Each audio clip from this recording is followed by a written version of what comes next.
Top quality और consistent performance के लिए सिर्फ सिल्वर पंप्स एंड मोटर्स, नाम याद रखना। આ બધા અમારા સાથી મિત્રો છે અને તમને એમના મનમાં મૂંઝવતા સવાલો પૂછો છે. હા પૂછો ને. અને કારણ કે ભૂલો એટલી બધી અમે પણ કરીએ છીએ, સ્વીકારીએ છીએ.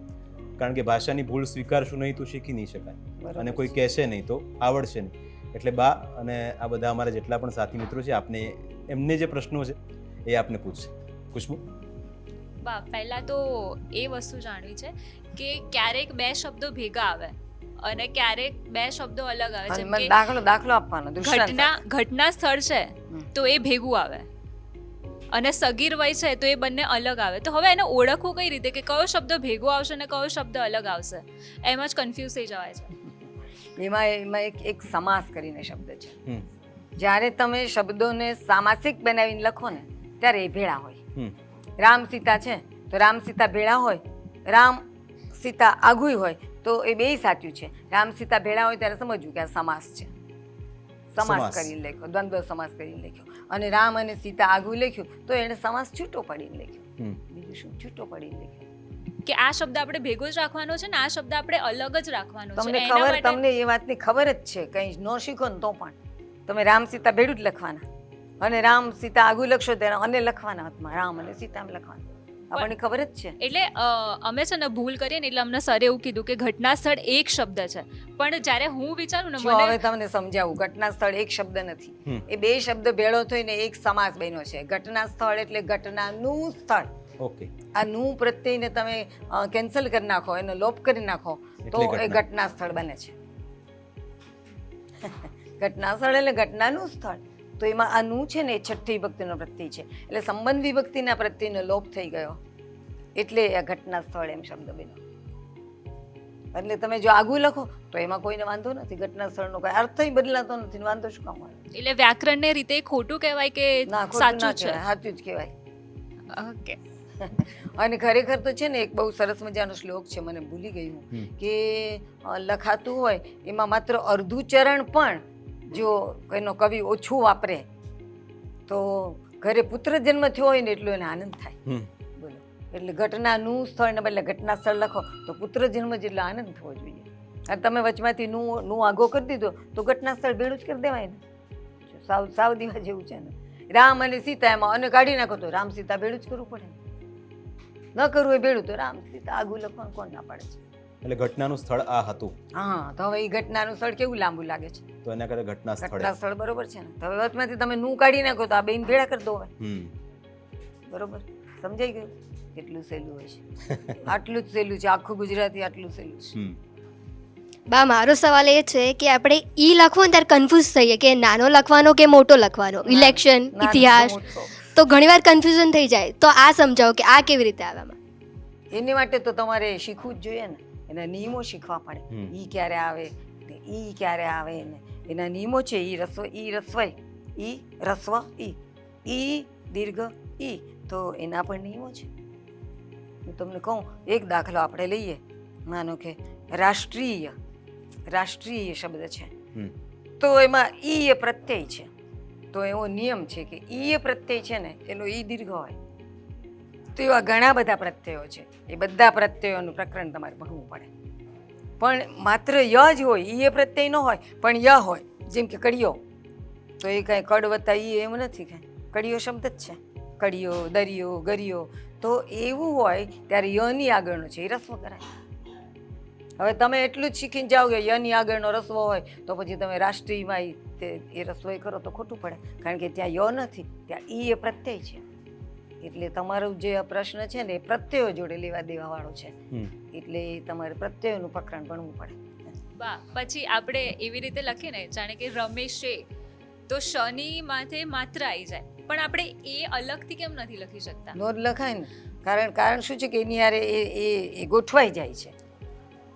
રમેશ ન હોય એ અકારાંત છે ને તો એની ઉપર એ સમાઈ જાય છે, એટલે રમેશે કરીએ છીએ. પણ કીર્તિ હોય તો કીર્તિ એ કરવું પડે. હા, એ જ બંનેમાં હવે તો સમજાઈ ગયું ને કે અકારાંત હોય તો એની ઉપર બધું સમાઈ જાય છે. અકારાંત સિવાયનામાં નથી સમાતું. ઓકે, પણ આ હજુ બી કન્ફ્યુઝિંગ છે. અગર આપણે એને સરળ ભાષામાં સમજવું સરળમાં સરળ જ થયું. જે રામે પણ સીતા હોય તો એ આનાની ઉપર કઈ રીતે માત્ર આવી શકે? એટલે સીતાએ એમ કરવું પડે. એટલે- એટલે એ છે ને એ વિભક્તિનો પ્રત્યય છે. એટલે અમે જ્યારે સ્કૂલમાં ભણતા હતા ને તો એ વખતે જ્યારે વ્યાકરણનો ટોપિક આવે ને એટલે એ ટીચર સ્કીપ કરી દે કે આટલું તમે ઘરેથી કરી લાવજો એટલે એને પતી ના ગયું. આવડતું હોય ને એટલે હવે એટલે આ બધા જે તમે શબ્દો કહો છો એ બધા અમારા માટે તો નવા જ છે. તો એને યાદ રાખવા માટે બી અમારે એ બધી વસ્તુને કાં તો ગોખવી પડે કાં ના, તો ગોખવી ના શીખવી પડે. પડે. ગુજરાતીમાં કશું જ ગોખવા જેવું છે નહીં, અંગ્રેજીમાં જ ગોખવા જેવું છે. ગુજરાતીમાં બધું સમજવા જેવું છે. એટલે તમારે વિભક્તિના પ્રત્યયો શીખી જવા જોઈએ. જેમ કે પહેલી વિભક્તિ, બીજી વિભક્તિ, એવું બધું પહેલાં ગણાતું હતું, હવે એવું નથી ગણાતું. એટલે કર્તા વિભક્તિ, કર્મ વિભક્તિ, કરણ વિભક્તિ, અધિકરણ વિભક્તિ, એમ વિભક્તિઓ છે. તો કર્તા વિભક્તિ એટલે શું? એ ક્રિયાનો કર્તા દેખાડે છે. તો રામ ફળ ખાય છે, તો કોણ ફળ ખાય છે? ફળ ખાવાની ક્રિયા કોણ કરે છે? જે ક્રિયા કરે નહીં કરતા કહેવાય. તો રામ ખાય છે, તો રામને એકે પ્રત્યય લાગ્યો નથી, શૂન્ય પ્રત્યય. હવે તમે એમ સમજી લો એક પીરિયડ ભણીને કે કર્તા વિભક્તિ શૂન્ય પ્રત્યય હોય, એવું ન ચાલે. રામે ખાધું, ભૂતકાળ કરો છો તો ત્યાં રામે એમ કરવું પડે છે, એ લગાડવું પડે છે ને. તો એનો અર્થ એમ કે કર્તા વિભક્તિમાં શૂન્ય પ્રત્યય હોય, ઉપરાંત એ પ્રત્યય પણ હોય. હવે રામને ખાવું છે તો ખાવાની ક્રિયા કોને કરવી છે? રામને. ક્રિયા કરવી, ક્રિયા કરવી, ક્રિયા કરવી એમ પૂછ્યા કરો ને ત્યાં સુધી આ કરતા કરતા જ મળે તમને. એટલે એ બધી કર્તા વિભક્તિના પ્રત્યય કહેવાય. રામને ખાવું છે, કર્તા વિભક્તિ છે. રામથી ખવાઈ ગયું બધુંય, લક્ષ્મણ માટે રાખવાનું હતું પણ ના રાખ્યું, રામથી બધું ખવાઈ ગયું, તો આ થી છે ને એ પણ કર્તાનો પ્રત્યય છે. પેલા એવું સમજતા હતા, આપણા સાહેબો એવું સમજતા હતા કે થી પ્રત્યય છે ને કરણ વિભક્તિનો પ્રત્યય છે. ચાકુથી શાક સમારીએ છીએ, થી પ્રત્યયનો, પણ ચાકુએ શાક સમારીએ છીએ એમાંય કહેવાય. તો એ પ્રત્યય પણ કરણ વિભક્તિનો છે. એટલે તમારે આ બધું પ્રકરણ વાઇઝ ભણવું પડે. અને એ કાંઈ અઘરું નથી, મજા પડે, આનંદ આવે આપણને. ત્યાં હાલે આ તો નવું, આવું આપણે જાણ્યું હતું કે થી પ્રત્યય કરણમાં જ હોય, કર્તામાં હોય, એવું જાણ્યું નહોતું. અને આપણે આ જાણવું પડ્યું. માં પ્રત્યય છે ને એ અધિકરણ વિભક્તિનો જ છે, કે જેને 7મી વિભક્તિ કહેવામાં આવતી હતી. પણ હું તમને 5 રૂપિયા આપું અને તમને કહું જે ખરીદવું હોય એની ખરીદી આવો, જાઓ બજારમાંથી. 5 રૂપિયા આપીને કહું કે જે ખરીદવું એ ખરીદી આવો, તો તમે મનમાં તો બોલવાના જ, 5 રૂપિયામાં શું આવે? 5 રૂપિયામાં શું આવે? તો આમાં પ્રત્યય છે, અધિકરણો નથી. પણ 5 રૂપિયા વડે શું ખરીદીએ આપણે? એટલે એ પણ ત્રીજી વિભક્તિનો જ છે, કરણ વિભક્તિનો જ પ્રત્યય છે. સમજાણું? તો સમજવું પડે, બધું સમજો ને, બહુ શાંતિથી કોઈ સમજાવે એવી રીતે સમજો ને, હસતા હસતા, બધું જ સહેલું છે, બધું જ સહેલું છે. એટલે ક્વેશ્ચન મારો છે બા હા, કે અમે અહીંયા કામ કરીએ છીએ ને તો અમારાથી ઘણી બધી ભૂલો થાય છે જોડણીમાં, કેમ કે અમે એટલું બધું વ્યાકરણ હજી કદાચ હવે ભણ્યા નહીં નથી, થાય શીખ્યા બહુ નથી. એટલી બધી. કારણ કે તમે એવું સમજવા માંડ્યા કે આપણી ભૂલ થાય છે. એ મોટી વાત છે. મોટી વાત છે. જાગૃતિ એટલે આવી ને. સુધારવાનો પ્રયત્ન પણ કરીએ છીએ, હા, પણ અમે એટલે વધારે સુધરશે. તમે જે કીધું ને કે ગૂગલના રસ્તા ઉપર જઈએ છીએ અને પછી એને સમજીને એનું જ લખી નાખીએ છીએ. ગૂગલ ને તો છે ને પડતું જ. ગૂગલ કેટલું બધું ખોટું ખોટું બનાવે છે. સંસ્કૃતમાં ખોટું ખોટું બનાવે છે. એક શ્લોક છે બહુ સરસ મજાનો, કરાગ્રે વસતે લક્ષ્મી, કરમૂલે સરસ્વતી, કરમધ્યે તુ ગોવિંદ, પ્રભાતે કર દર્શનમ. તો એમાં એમ લખ્યું છે કે કરાગ્રે વસતે લક્ષ્મી, કરમૂલે ગોવિંદ બોલે છે. સરસ્વતી ગાય. હા, કરમધ્યે ગોવિંદ છે કરમધ્યે. વાસ્તવમાં. અને એ બધાનું કારણ છે. આપણે કહીએ ને તો કે પણ બેન ગૂગલમાં એમ છે. મેં કીધું ગૂગલિયાને કારણની નથી ખબર. હું તમને કારણ સમજાવું. આ નાની આંગળી છે, આ થોડી મોટી છે, આ એનાથી મોટી છે, આ એનાથી નાની છે. તો આ જે 4 આંગળી છે, નાની મોટી નાની મોટી, સમજી લો ને કે આ હું છું. મારી પાસે સાયકલ નથી, ગુડિયા ગાડી. મારી પડખે કોઈક રહે છે, એની પાસે સાયકલ છે. એની પછી જે રહે છે ને એની પાસે તો મોટર છે. આની પાસે મોટરસાયકલ છે. કોઈકની પાસે ઓછી લક્ષ્મી છે, કોઈકની પાસે વધતી લક્ષ્મી છે. અને એટલા માટે લક્ષ્મીનું સ્થાન ઋષિઓએ અહીં બેસાડ્યું. કેટલા બુદ્ધિશાળી હતા ઋષિઓ. કરાગ્રે વસતે લક્ષ્મી, અહીંયા લક્ષ્મી વસે છે. પછી કર મધ્યે તું ગોવિંદ એમ છે, કારણ કે આ ઓછી વધતી લક્ષ્મીવાળા છે ને અહીંયા આવી જાય તો બધા સરખા છે ને.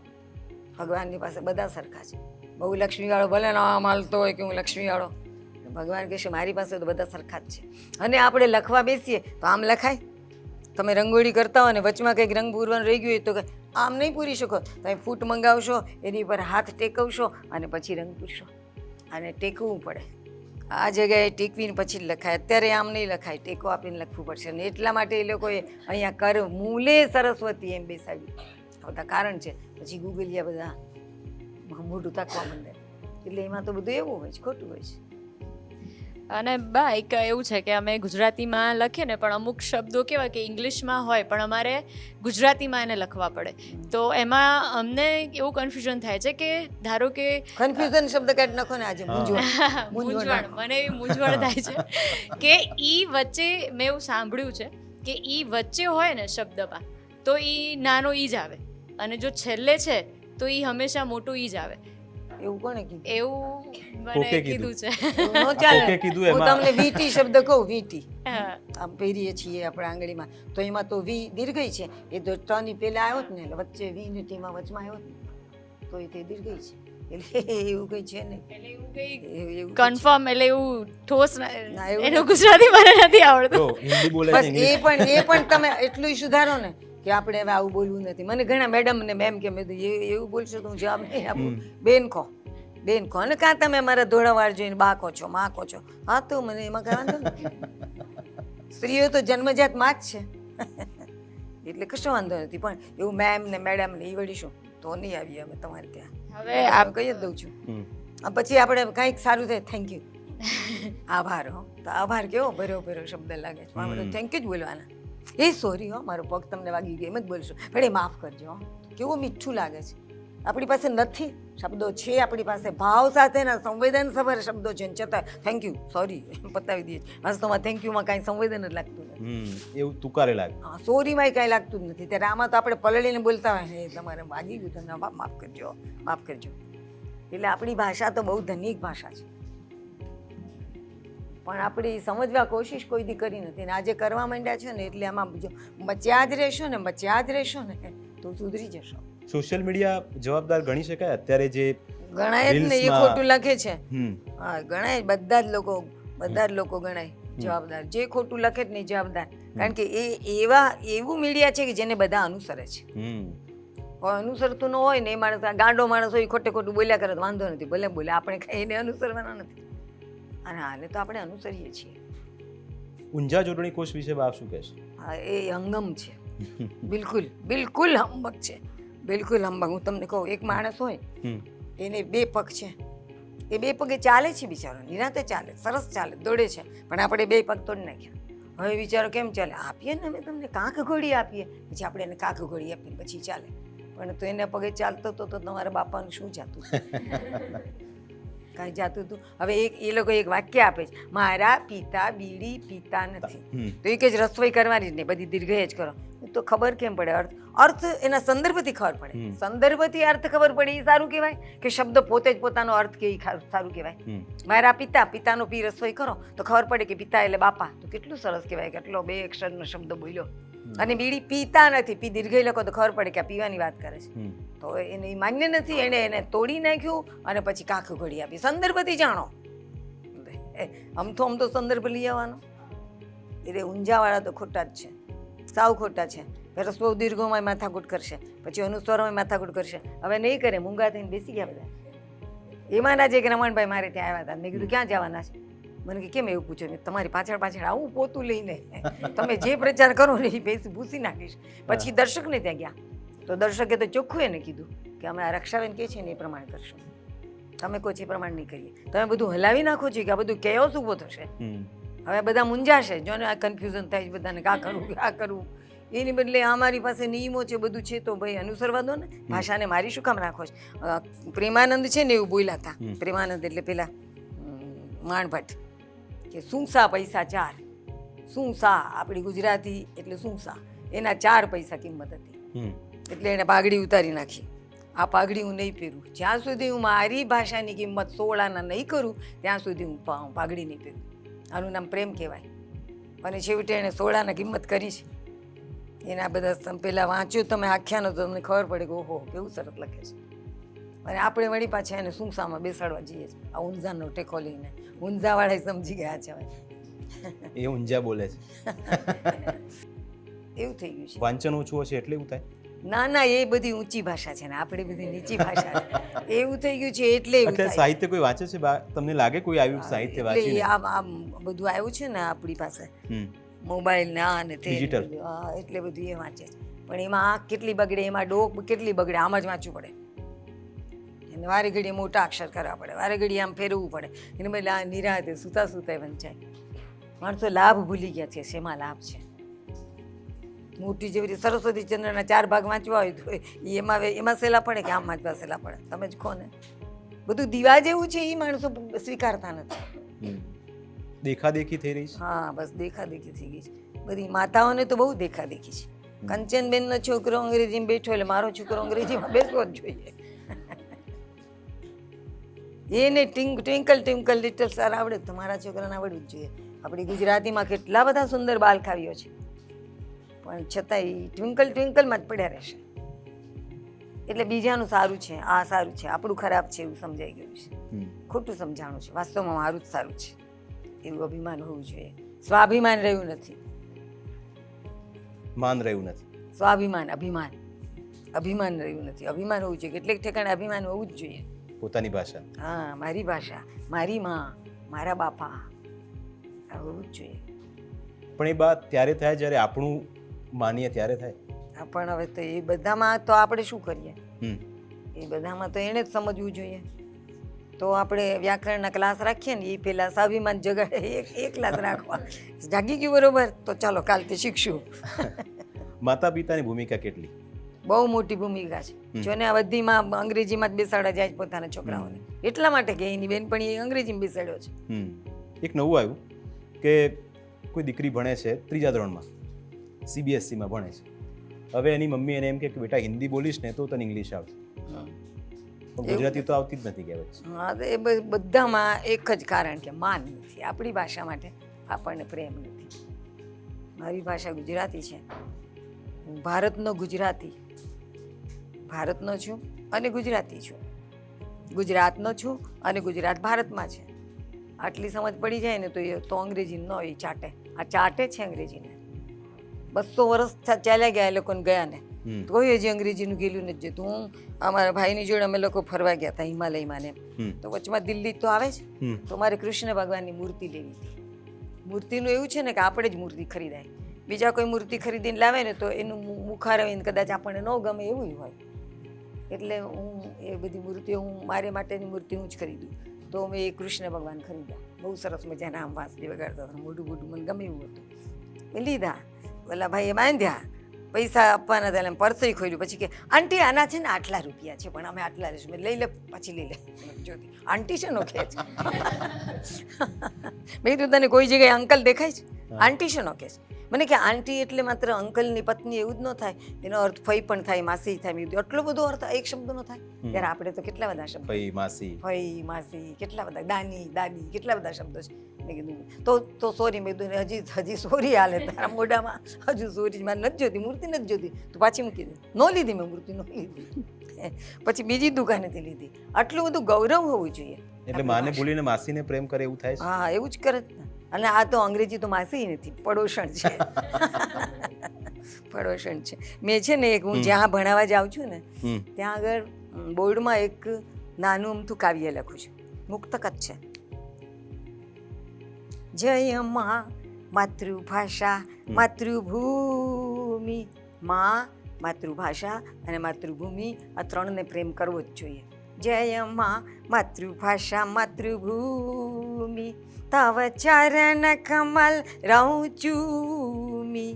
જય મા માતૃભાષા માતૃભૂમિ, જેને જેને ગૌરવ નહીં આ ત્રણનું. જે માણસોને આ ત્રણનું ગૌરવ નથી, એટલે તમને લોકોને જ છે. એટલે તમે હવે હું જે ગાળ દેવાની છું ને એનાથી બચી જાઓ છો. જેને જેને ગૌરવ નહીં આ ત્રણનું, તે માનવ નહીં પણ કૃમિ. આમાં ચાલતો ન હોય એટલે કીડો, એ કીડા છે બધા, કે જેને માતૃભાષા અને માતૃભૂમિ માટે ગૌરવ નથી. આ બધા કીડા છે. આવું એ પહેલા પીરિયડમાં શીખવો, એટલે અભિમાન ઊભું થશે. અને પછી વ્યાકરણ શીખવાનું શરૂ કરો. બહુ જલ્દી આવડી જશે. 1 મહિનામાં તમે શીખવી શકો અને શીખી શકો. સરકાર પ્રયત્ન કરી રહી છે કે પછી એવું લાગે છે કે સુધારો કરવાના પ્રયત્નો કરે છે શાળાઓમાં? એક તો ભાષાના શિક્ષકો, એમાં એવું છે ને, બધાએ પ્રયત્ન કરવો જોઈએ. સરકારે કરવો જોઈએ, મા બાપે કરવો જોઈએ, છોકરાઓએ પણ કરવો જોઈએ, અને મીડિયાએ પણ કરવો જોઈએ. બધાએ સહિયારો પ્રયત્ન કરવો જોઈએ. તો કામ ચાલે. હું એકલી જ આમ ગાંડાની જેમ બધે ફર્યા કરું, એવો આમ લખવા, એ ભાઈ આમ લખવાનું, ગાંડી લાગુ, કોઈ સુધરે નહીં. ઘણા બધાએ ભેળા થઈને આમાં પણ ટીમ વર્ક જોઈએ, તો જ સુધારો થાય. અમારે એવું થાય જ છે. હું મારી છોકરીઓને કંઈક મારા છોકરાઓને ભણાવવાનું શરૂ કરું તો પહેલું અઠવાડિયું હું જોડણી જ શીખું છું. પહેલું અઠવાડિયું અમે કોર્સ નથી ભણાવવાનું, હું નથી ભણાવતી, બીજા ભણાવવા માંડે, હું ન ભણાવું. બધું જોડણી બોલણી શીખું. મેં કીધું એટલા માટે શીખવું જ કે પછી તમે મને ખોટું લખેલું આપો નહીં, એટલા માટે શીખવું છે. બસ પછી બધા સાચું સાચું લખાય. તો એમ હોવું જોઈએ ને. પહેલા પીરિયડો હંમેશા આવા હોવા જોઈએ. એક ભાઈએ મને કીધું તમે બેન પીરિયડ કેમ બોલો છો, પાસ બોલો, ભદ્રમ ભદ્રી. એવું નથી કાંઈ. અમુક શબ્દો આપણે વાપરીએ તો એમાં કંઈ ખોટું નથી થતું, એનાથી સુગાવાની જરૂર નથી કાંઈ, પણ આવું કરવું જોઈએ. પાયાના નિયમો મજબૂત કરવાની જરૂર છે કે પછી એ શીખવાની જરૂર છે? પાયાના નિયમો તો એને આપવા જ પડે ને, એની તરી શું શીખશે, શું મજબૂત કરશે? નિયમો આપો તો પછી મજબૂત કરે ને. શિક્ષક જોરદાર જોઈએ. એવા શિક્ષકો છે ખરા? હા છે ને, ઘણાય છે. તમે મને ગોતી લેવા ને ક્યાંકથી.